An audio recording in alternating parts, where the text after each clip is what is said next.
Good day everyone, and welcome to this webinar on smart cities hosted by the CSIR. It's a pity you can't join us here in person, but we hope that you will still find the discussions stimulating and at least a little bit informative. The purpose of today's webinar is to share ideas and discuss the challenges around smart cities, specifically when it relates to municipal government, to share some of the ideas on the opportunities and pressures faced by them. We know that municipalities are facing increasing pressure to become smarter. So the CSIR embarked on a research project to try and understand some of these challenges and some of these issues related to smart cities within the South African context. We will be sharing some of the findings of this study with you a bit later, and then after that we will continue with a panel discussion. So let me start by introducing the panel members that will be part of the discussion a bit later on.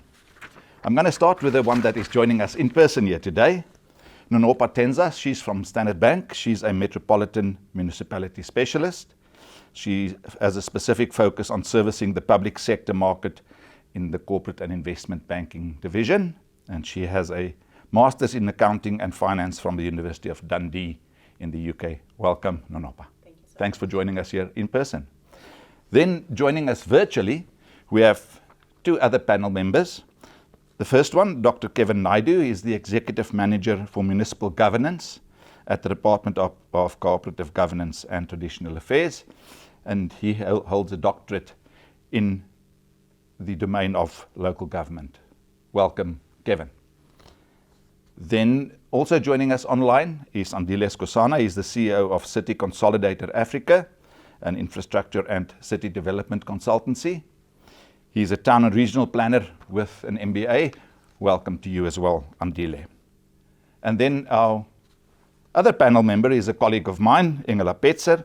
She's a senior researcher in the Housing and Urban Studies group of the Smart Places cluster of the CSIR.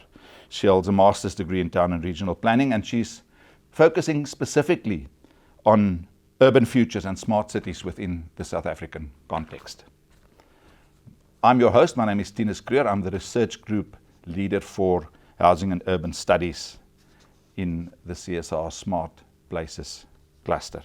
I'm going to ask Engela to continue and share with us some of the research findings of the CSIR project. Over to you, Engela. Thank you, Tinus. I will start off by telling you about an ongoing research project on smart cities that the Housing and Urban Studies Research Group is involved with. And the way I want to relate the findings is by asking three questions. The first would be, why do we need a South African interpretation of smart cities? The second is, what are the key characteristics of an inclusive smart city? And then share some ideas on how municipalities should respond to this challenge of implementing smart cities. Okay. The ongoing smart cities study that we are running at the CSIR had many reasons why we embarked on this process. You are all aware probably of the President Ramaphosa's that he placed smart cities on the agenda in 2 consecutive State of the Nation addresses. We also did an initial rapid assessment where we realized that there are some misunderstandings about smart cities and the expectations of what it can do in an ordinary municipality. And then we also found that there's some misinterpretation about the appropriateness of smart city ideas to local contexts. However, we realized that there were high levels of interest in the work that we're doing. We had requests for collaboration, and we had an initial project for the South African Local Government Association, SALGA, which was funded by GIZ, which specifically focused on smart cities and natural resources. And that project gave us a very useful platform to launch our research in this field. And then furthermore, within the CSIR, we found that our research on smart cities had lots of synergy with previous and current work and competencies, work that we've done on spatial transformation, spatial integration, local government support. We developed what's referred to as the Red Book and the Green Book, so it was appropriate for us. As a first outcome or a first deliverable of this ongoing research project, we published a report that is freely available. My presentation today is based very much on the findings of this report, and you will be able to access it on the CSIR's Urban Knowledge Exchange. Okay, but I said I'm going to use two or three questions to structure my presentation. And the first question is, why do we need a South African interpretation of smart cities? Now, if you want to investigate or understand the issues around smart cities and what it means, a very obvious way is to go and look at what is internationally, what's being done, what is presented, what are planned.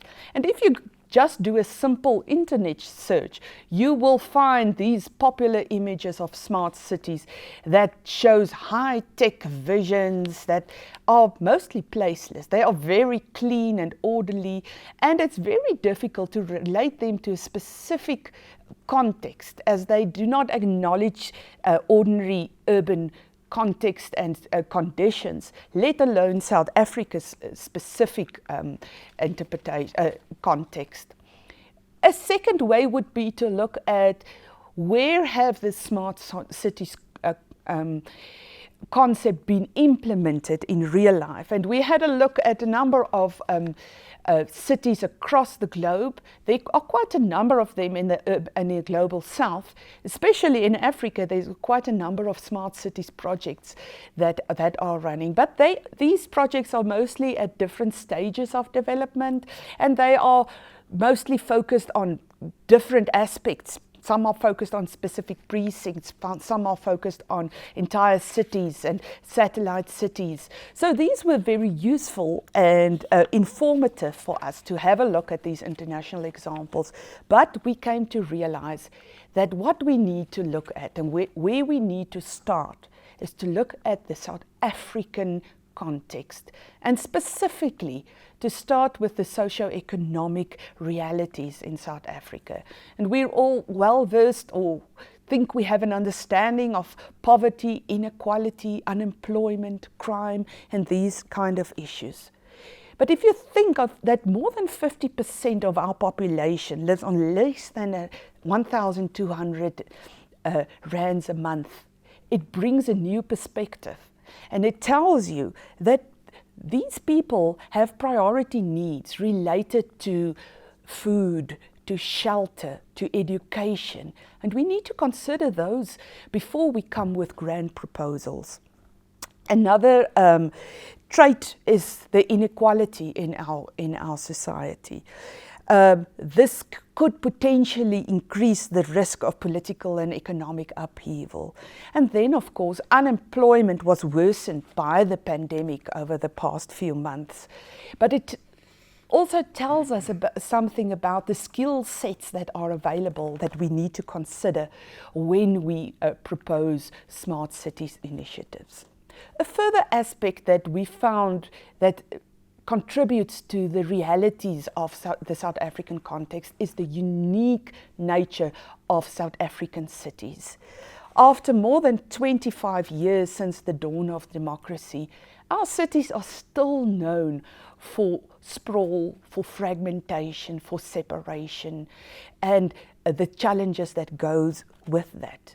Similar to cities of the global south, we are experiencing rapid urbanization. Informality is widespread, not only around our metropolitan areas, but also around our secondary cities and increasingly around smaller towns and cities as well. And then a last point or finding that we came to with regards to the South African context is about the local municipalities.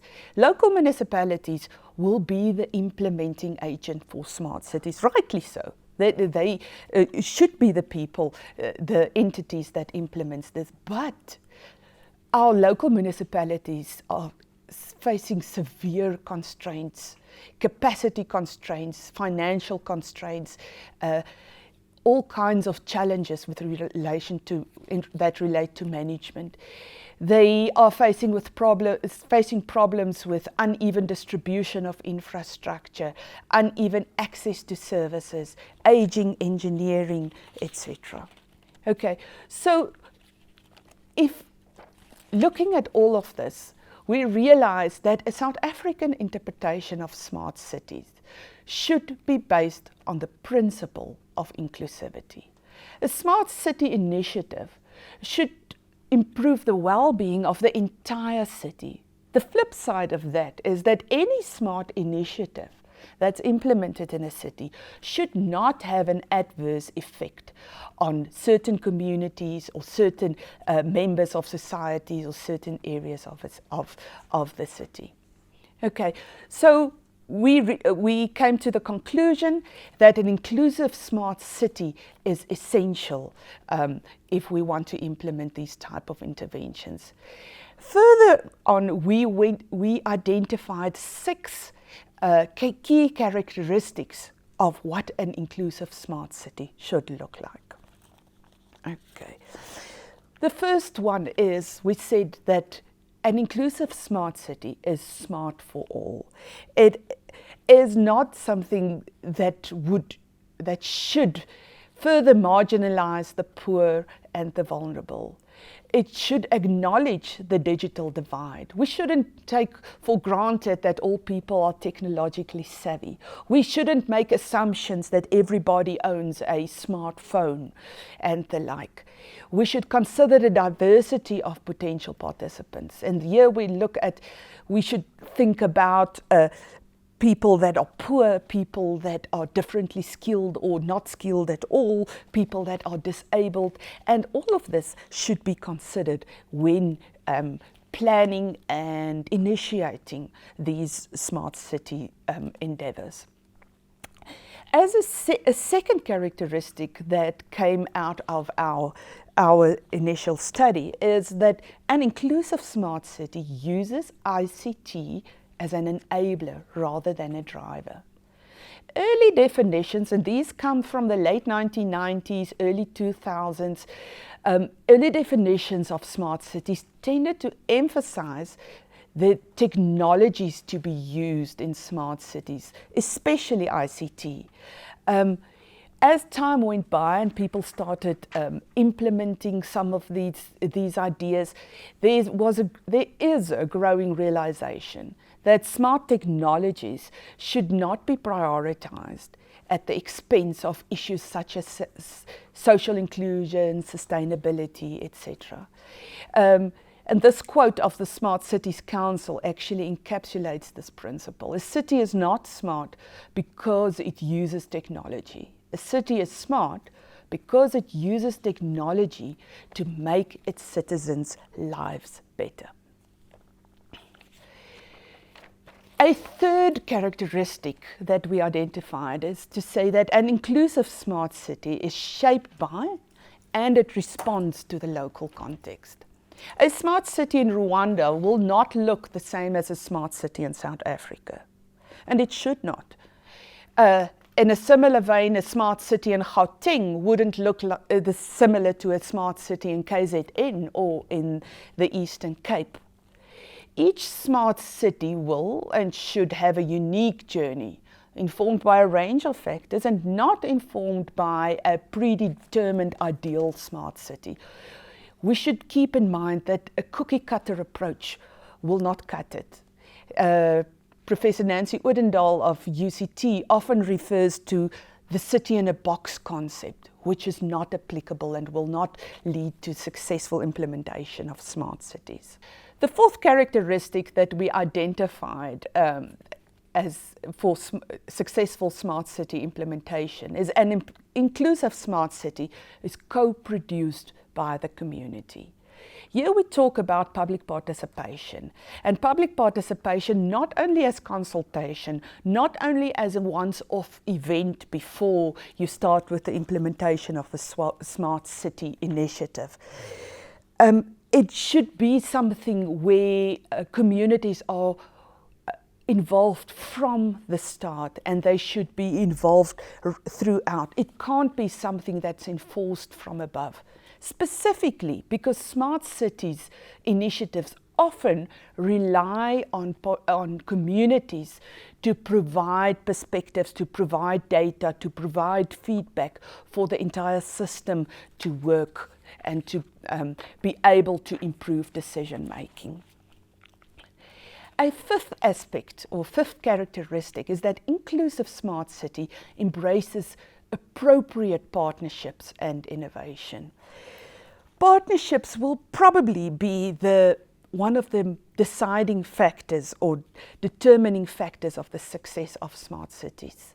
Here we're not only talking about partnerships between public sector and private sector, we also talk about partnerships between communities and municipalities, and also partnerships between different spheres of government and partnerships between different sector departments within government. It is critical that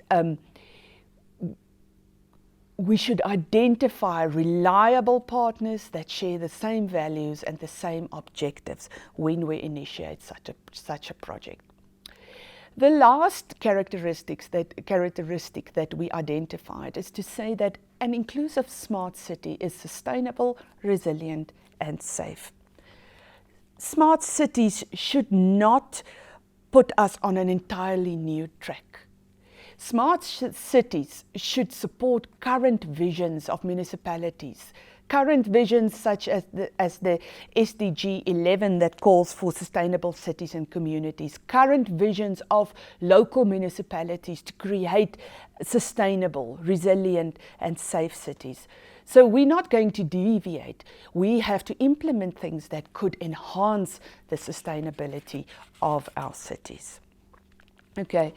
So these are the 6 characteristics that we identified. And now I'm going to share with you a few ideas on how our municipalities could and should respond to this challenge. And the first thing that we said is to make smart decisions, you have to ask the right questions. And probably the most important question to ask is, do we want to make our cities smarter for the right reasons? What is our interpretation of a smart city? And then you can go towards the next questions, which are, is our municipality smart ready? What is our current issues at hand? Or do we have the necessary basics in place? And what are our challenges? So in our report, we make a suggestion that the first step would be to assess the smart readiness of a city. We make a proposal that the first step would be to look at the preconditions that has to be in place. And these may include looking at, do we have the basics right? Do we have service delivery that's ongoing? What are the needs of the municipality and the residents? What are the specific pain points? Where are the areas of opportunity? It's very important that we make sure that there is a fit between the Smart City initiative and the needs of the municipality. Then only you can go and have a look at the enablers for implementing smart city technologies, looking at whether we have the funding, whether we have the digital infrastructure, instrumentation, connections, ways of dealing with the data. Do we have the skilled people? Then, if you are smart ready, you can embark on a coordinated effort to become more smarter. I want to conclude to say that our study did find, or all indications are there, that smart cities and the concept is here to stay.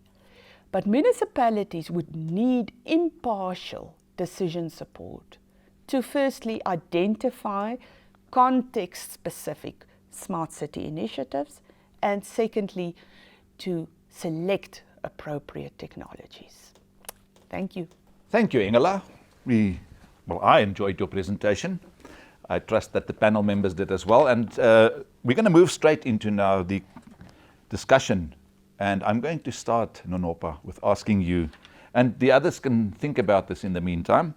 I would like you to very briefly just describe to us your interest in smart cities and how that relates to the work that you're involved with. Very briefly, thanks.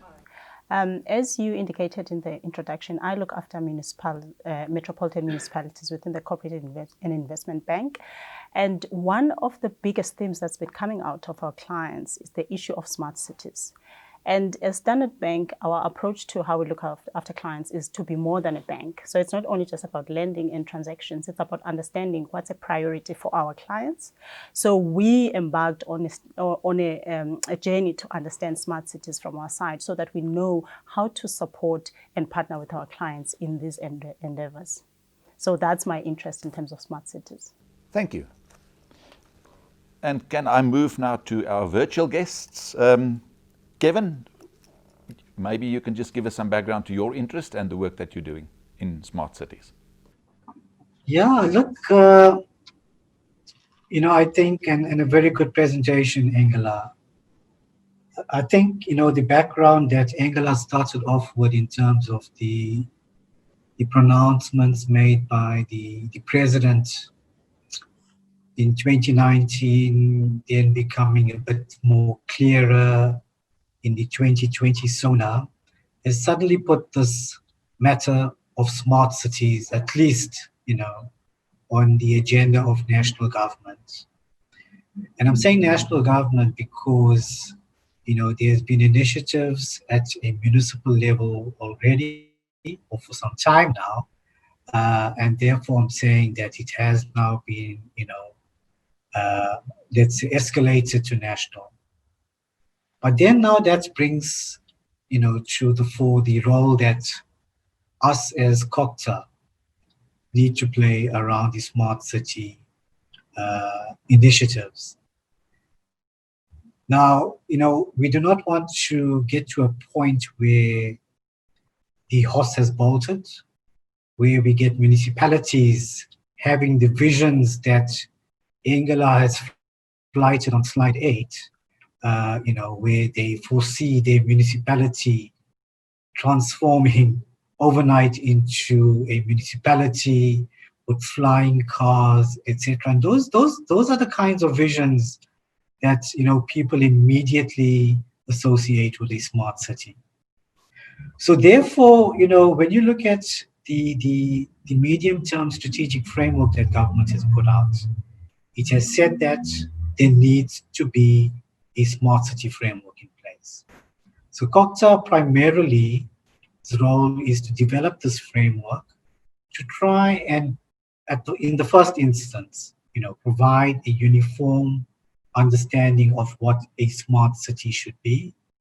But mostly, Ingela, the last couple of slides that you've indicated in terms of all of those ingredients that one needs to look at in terms of what should inform a smart city initiative. The things around it being smart for all, ICT being an enabler rather the end all and the be all. So from a government perspective, from a COCTA perspective, that would primarily be our responsibility in the first instance, Tinus and colleagues, around smart cities. Thank you. Thanks, Kevin. Appreciate that. Andile, your interest. Thank you very much. And thanks for the presentation, Ingela. My personal interest around smart cities comes from being in the city and then consulting back into government and local government around this idea, which hasn't had any definition. It's been very loose. And I think that's why I appreciate the work that's been done so far, is because once we have a common understanding of what are we talking about, it begins to drive action, and very encouraged that we're beginning to agree that there's a common understanding that we need to set. My interest in smart city comes from understanding the mechanisms that make cities work. And I love city systems. I think they're one of the most powerful, especially local government, one of the most powerful levels of government in terms of affecting the lives of people. But also one of the most misunderstood. Working cities are the basis of working economies, and the private sector needs them as much as communities and all of that. So in being involved in this project, I'm really looking forward at how do we advance the way local government works. That's really where we need to pay a little bit more attention. There's a huge trust deficit. The trust deficit is global, between communities, the municipalities, private sector, the partners of local government. But that can be overcome through data and through really us having a common understanding of what we're trying to do. So I see it as a huge opportunity, and I'm actually quite optimistic about where we are as South Africa and Africa, the continent. We've got many things that don't work. And for me, that's the opportunity to take technology and take the opportunity now and become better. So that's my interest in smart cities. Thanks very much. Appreciate that. So I'm going to use the same sequence, and I'm going to start with you again, Nopa, and that is to say, you've now seen some of the findings, and Engel has shared with you some of our CSIR ideas around smart cities. And based on what you've seen, what do you think, would you agree with, what would you not agree with? Any comments specifically on some of the issues that emanated from the presentation? Thank you so much for that question. I've seen your report, and thank you for the presentation. And I fully agree with your findings. As I indicated, we also embarked on our own journey where we were just chatting to different experts within the field, whether public, private sector, and that's how we chatted to you as well. And that was global and local. We touched 6 out of the 7 continents, just to get an understanding on smart cities. And I think the biggest theme that came out that I agree on is that smart cities are not copy and paste. You cannot just import smart cities from wherever and think that they're going to work. Smart cities need to respond to the local context. They need to be nuanced to that particular area that you're implementing smart cities on, and they should be sensitive to the history, to the culture, to the social, economic conditions of that particular area. So that's what I fully agree on, and also that they should be inclusive, especially with our history in South Africa, where there was division in terms of provision of infrastructure and everything. In that, smart cities should make sure that it's equal for everybody, it's smart for all. So I fully agree with your findings as well. Thanks, Nonopa. Kevin, you've started to touch on that. Do you want to add something to what you've seen in the presentation that Engela did? Yeah, and just to continue from the last speaker, we should not be fixated on technology as the end all and the be all, because if we do so, at least 2 things can happen. We could leave behind the majority of the population who may not have access to IT, right? And make the same mistakes that we've been making in the past, where we will be favoring persons that do have access to technology and other similar resources. To give you a very practical example, and we need to be very also potential, and I want to use my words very carefully, in that we have certain perhaps service providers going to municipalities, selling certain things with a certain angle. And you could end up, if ICT and data and technology is the backbone, you could end up with fiber being laid in the most rural of rural areas with no use for it, perhaps in the next 10 years or so. And this is very practical, colleagues. You would have found that in years by, you would have toilet structures being built on property, and I'm talking about hundreds of them, even before infrastructure is laid, or even before the housing unit is actually built. And years later, you get those things being demolished because people had certain interests and, not having the larger community at heart. So inclusive for me was the word that has been repeated, Angela, in your presentation. So we need to be as inclusive as possible and not make the mistakes that we've made in the past when it comes to developing smart cities.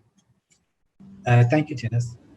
Thanks for that, Kevin. We appreciate also that coming from someone from COCTA, because I think it's important to hear that message as well. Andile, your views on some of the issues that were raised by Engela in her presentation? So, I like I said, I really appreciate that we're beginning to sketch out a framework for what smart cities are. But perhaps what I'm really keen on is that we need to advance the model of local government. And I believe, maybe contrary to the previous speaker, is that we should fiberize the rural areas. We should be providing broadband as a basic service, the same way that we've approached it as water, as electricity, because that's the world that we want Africans to belong in, especially rural Africans. You might not have a house. And we see this happening in informal settlements. People might not have the best structure, but they've got access to satellite TV. They've got the tastes and the lifestyles that they see. And once I believe it's government and it's municipalities that must make that decision, that who do they serve? They serve people who belong to the 21st century. And a 21st century African, be they wherever in the continent, they should have the same kinds of access as well as basic service provision. For me, I want us to include broadband access into that, not for its own sake, and particularly because it's only government that can change the market. Predatory service providers are out there. They are all out to make a profit. And we've got living examples in the States where rural communities have owned their own infrastructure so that they can bring down the cost of data and begin to interact and participate in the global economy, whilst being miles in the sticks. So I want that for our African societies, for our African settlements that are marginalized because of our very particular history. I'm also very excited by that emphasis on being locally, contextually relevant, because a smart city has a very particular, cities are like people, all settlements are like people, they're very individual. They've got a particular footprint, a history background. I think Nono touched on it. And when we're solving development challenges, we actually have to look at the person as a whole, where they come from and where they need to be. And it's not the same future. The communities don't select that. Ours, in South Africa in particular, our system of local government allows for that. And I really believe the smart cities place a pressure on us to be much more reflective of what it means to be developmental going forward with a very changed environment. COVID-19 has shown us that it is possible to do certain things. Yes, other people get left out, and it emphasizes some of the shortcomings that we've had. All of this lays the groundwork for doing powerful things, I think. Thanks for that. Okay, I'm going to ask for some comments on specifically issues related to municipalities. And I would like you to respond to that specifically, please, and you can choose which one or both. What do you think would be the obstacles at this stage that municipalities face when they try to implement smart city initiatives? or some of the opportunities you think that they have. But what we're talking about here specifically is with this pressure to become smarter, do you think there are obstacles that make it difficult for municipalities to become smarter? Your comments, Nonova. I think there are many obstacles. And the first one, I think it's lack of understanding, which is why it's so important that as a country we define what a smart city is for South Africa. And back to your presentation as well, that it's not copy and paste. Smart cities are not going to be the same in Joburg, in Cape Town, and in Durban. They have to be very nuanced. So that understanding is very important. And also as South Africa, we've got a benefit, though, that other areas have implemented smart cities. We should learn from what has worked and has not worked in those particular areas. So lack of understanding is quite key in terms of municipalities and even communities as well, because some communities, when you say smart cities, they're thinking of cameras and flying cars, to the point that was made earlier, but it's actually not that. So that awareness element needs to come through very clearly, and also just mindsets in terms of just implementing smart cities within municipalities. Some employees might see, I mean, when you talk about the fourth industrial revolution, everybody is always worried that a robot is going to take my job. So it's always also about that, to educate people, to say smart cities, this is what they're going to achieve. It's not about just AI and 4IR and all of that taking people's jobs. So those are some of the obstacles that municipalities will face, and also the issues around skills and capacity to implement some of these projects. The vision is important for municipalities to have the vision in terms of implementing smart cities. Issues around regulation, we need to make sure that we've got regulation that is supportive of smart cities projects. And also just some people, they always say it's funding as well, which is why as a bank we are here and we are interested, so that we know that we are prepared to support our clients going forward when they implement some of these projects. Thanks. Thank you. Kevin, your views? Look, I agree with Donoza as well.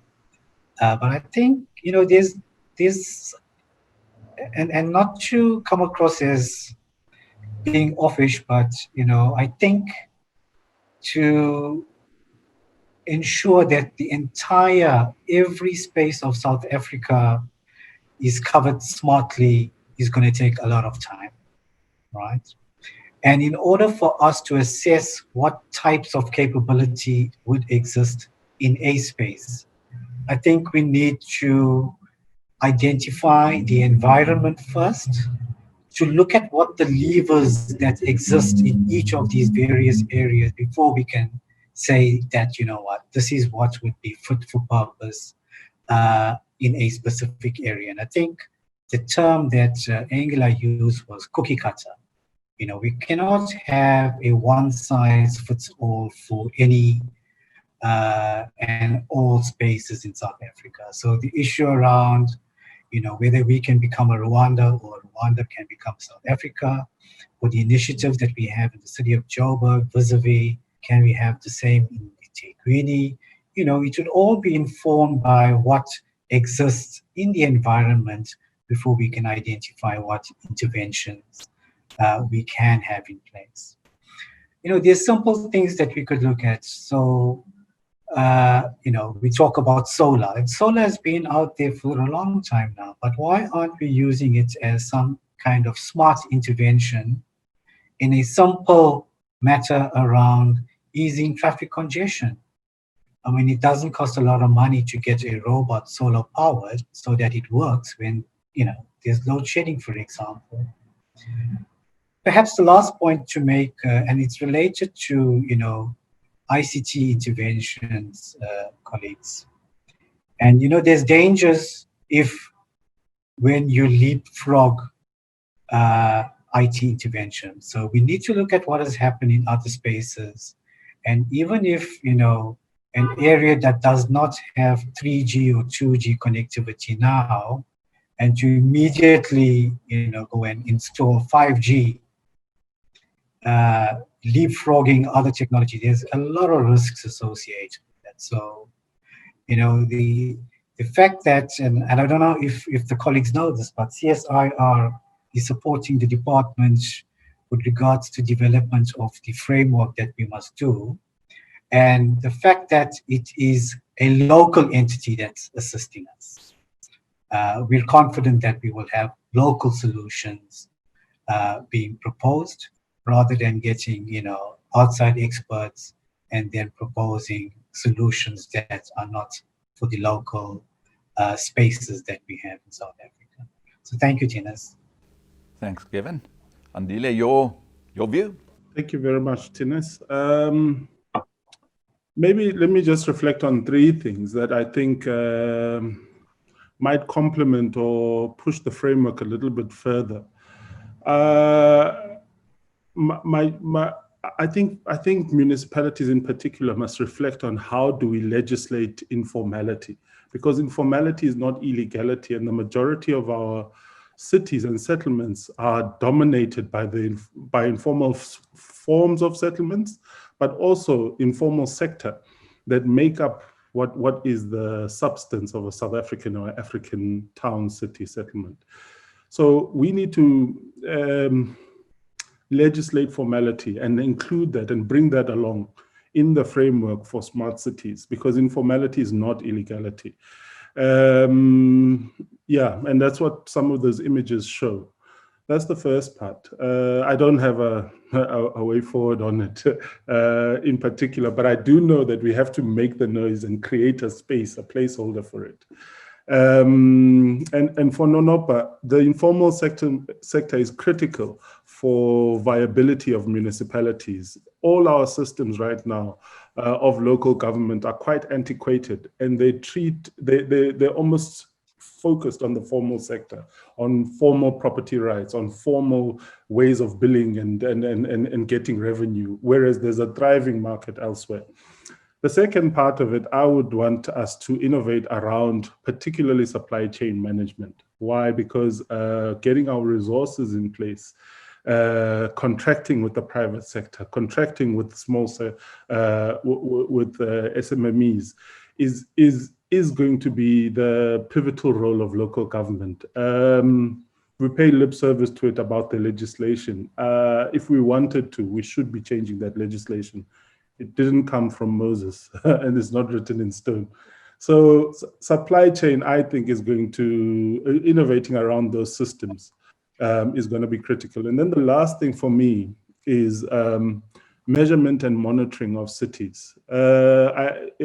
Lip service, well, we pay a lot of attention to the fact that we don't have enough data.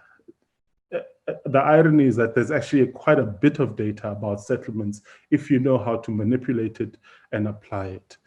As the CSIR, I'd want this project to lead in almost setting a framework of how does a local municipality become responsive. I think in this past week, responsive using data. In this past week, I was involved in just a project where there's satellite data that can be updated almost daily on about a 5-meter resolution. That data is available at cheaper and cheaper cost. But how does a municipality begin to say, okay, how do I take all of this information and let it improve my service provision and let it improve the way that I've been doing things? And the responsibilities on, let's say, the CSIR, but also on COCTA, to begin to put that as a directive, to say municipalities, maybe you're not being responsive enough given what's available. So the smart cities debate for me is pushing on all these things that that can help make the framework of local government much more responsive, much more viable. And just to touch on electricity and all of that. I mean, municipalities in South Africa in particular, a lot of them are not viable to start off with. And I believe if you make broadband, amongst other things, a basic service, they should be charging accordingly.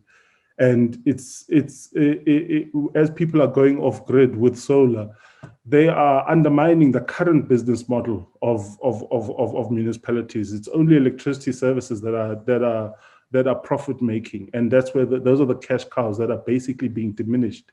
That's also the core of the redistributive function that is diminished because of technology. But why don't it should be local government that takes technology and say, okay, how do we continue to become viable using the latest that's available? So yeah, let me stop there. Thanks for that. Those very insightful remarks to all of you. And unfortunately, we have to start to wrap up. So I'm going to ask each of you to very briefly just respond perhaps to something that someone else said or something that you feel that you just want to get across. But very briefly, please, if you don't mind, let's talk about a minute, except for Engela, who now has 2 minutes to just add her view to this as well. Yes, Tinus, listening to everybody, I'm encouraged of the route that we have chosen, and hopefully we will have partners going on. I want to make a comment specifically on a municipality's journey on creating smarter cities and doing things in a smarter way. I think it is very important that we have from the top and from different municipal departments and national departments, we should have a coordinating vision. We should have ideas and plans of where we are heading. But I do think that a lot of the smart city interventions will have to take place in an incremental way. It's going to be small things that we do. Technologies do not have to be very sophisticated and very expensive and these grand systems. We need to look at what are the needs of the people, what are the interim, the easy things to do. It can be quite frugal to intervene, and that is the way that I think we are going to change our cities into functioning in a smarter way, one initiative at a time. Thanks, Engela. Nonopa, your last views. So I fully agree with Engela that it should be a step-by-step process. It should not be a big bang process. I mean, with municipalities, there are small things that they can start looking at. Issues like, we know our municipalities have issues around billing. Just get the billing right, implementing smart technology, AI, and just make sure that things are done correctly to enhance the experience of their own customers. Issues, we know our municipalities are plagued with issues around revenue leakage in terms of there's water leaks everywhere, there's illegal connections. There is technology that's available that can be utilized to make sure that those processes are managed and the revenue leakage is stopped, which is quite important, especially now in times of COVID, where their revenues are going down. So it's really small things that can be implemented. It's not a big bang to say, now we are a smart city, everything is flying. It's just the small things that can start to be put in place currently. Absolutely. Thanks. Kevin, your last comments? And taking from what Andile said around the regulatory framework, I think it's an important something that I take. And perhaps, Tinus, as we go about, writing up our framework, we need to see if we can't find expression, around the regulatory framework for smart cities, in terms of how we say to municipalities it should be done incrementally, and perhaps the journey that needs to be followed in terms of before you get to saying, okay, now these are the interventions that would be suited for your municipality. Linked to that would be some form of maturity model or framework that we would have in place to see what would be interventions appropriate for a municipality. And perhaps the last thing I would want to say is, and this I refer to as the 3 C's. A municipality must have the capacity, it must have the capability, and it must have the competency, both within the municipality as well as within the officials that actually work in a municipality. So thank you. Those would be my parting shots, Tinus. Thanks, Kevin. Appreciate that. And now the last few words, Andile, that's yours. Thank you very much. I think I'd love what Nonopa said, that there are small things that can be done immediately. And for me,